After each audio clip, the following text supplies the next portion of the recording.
আমার এটা সবচেয়ে পছন্দের টপিক, বিকজ আমি আমার নটরডেম লাইফ, পুরাটা নটরডেম লাইফ আমি 3 ঘন্টা ঘুমায় কাটাইছি।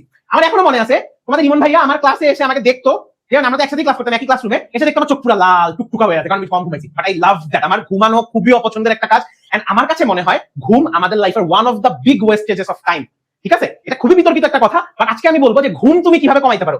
প্রথম কথা ভাই, প্রথম কথা ডিটারমিনেশন, যে তোমার বুঝা লাগবে যে তোমার কেন ঘুম কমানো দরকার, তোমার সামনে কি।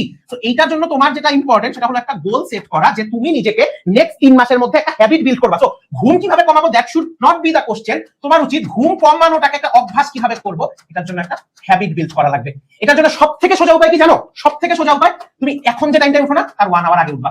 এখন যে টাইমটায়, আজকে ধরো তুমি সকাল 9টায় ঘুম থেকে অভ্যস্ত, তুমি অনেক দাদা তোমার খুব ভালো লাগে ঘুমাইতে, তুমি 1 ঘন্টা আগে উঠবা। তুমি প্রতিদিন 8টায় উঠা প্র্যাকটিস করবা, 5 দিন 8টায় উঠো, জাস্ট 5 দিন 8টায় উঠো, এটা অটোমেটিক্যালি অভ্যাস হয়ে যাচ্ছে। 5 দিন 8টায় তুমি তোমার বায়োলজিক্যাল ক্লকই চেঞ্জ হয়ে গেছে, তুমি 8টার সময় ঘুমিয়ে যাচ্ছে। সো ঘুম কেমনে কমাবা এটার জন্য, এখন ধরো এটা গেল খুবই জেনারিক কথাবার্তা। এখন ধরো তুমি পড়তে বসছো, তোমার ঘুম আছে, তুমি সকালে ভোরে উঠছো, অনেক কষ্ট করে উঠছো, তুমি ফজর নামাজ পড়ে ধরো পড়তে বসছো, বা ধরো তুমি 7টার সময় পড়তে বসছো। আমার সাজেশন হলো কফি।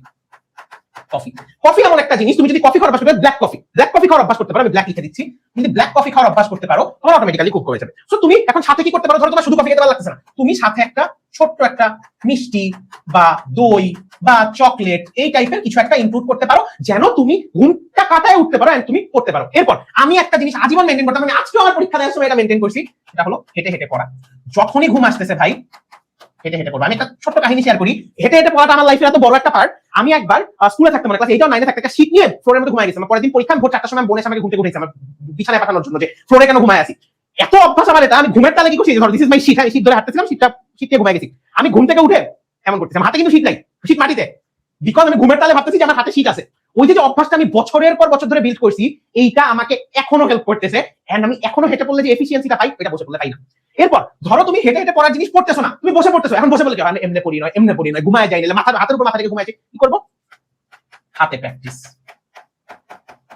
প্র্যাকটিস বা লিখে লিখে পড়া, লিখে লিখে পড়বা, অটোমেটিক্যালি তোমার ঘুম কেটে যাবে। এরপর ধরো তোমার গান শুনতে ভালো লাগে, ম্যাথ করবা গান শুনতে শুনতে, সিম্পল কথা, গান শুনতে শুনতে ম্যাথ করবা। এরপর তুমি নিজের জন্য একটা স্পেসিফিক সিস্টেম রাখতে পারো, যেমন আমি আমার একটা সিস্টেম শেয়ার করি। আমি নটরডেমে থাকতে আমাদের ল্যাবের অনেক প্রেসার ছিল কলেজে, ঠিক আছে? তোমাদের যখন আমরা কলেজের বিষয়ের ক্লাস নিব তখন এটা বুঝতে পারবা। কলেজের খুব প্রেসার, ল্যাবের যখন প্রেসার, আমি তখন ফিক্স করছি আমি প্রতি সোমবার রাত 12টার সময় আমি বসবো। সুবিধা কি হয়েছে তাতে জানো? একটা তোমার ঘুম পছন্দ না, আমি কম ঘুমাইতে পারছি, দ্যাটস ওয়ান থিং। এন্ড আমার প্র্যাকটিক্যালটা আমার ওই রাতে হয়েছে। আমি 3 ঘন্টা ঘুমানো কখনো সাপোর্ট করি না, এটা অসুস্থ মানুষের লক্ষ্য। 6 ঘন্টা ঘুমাও, 6 ঘন্টা ঘুমাও, বাকিটুকু টাইম সুন্দর মতো ম্যানেজ করো, পুরোটা দিন একটা স্ট্রাকচারে আনো।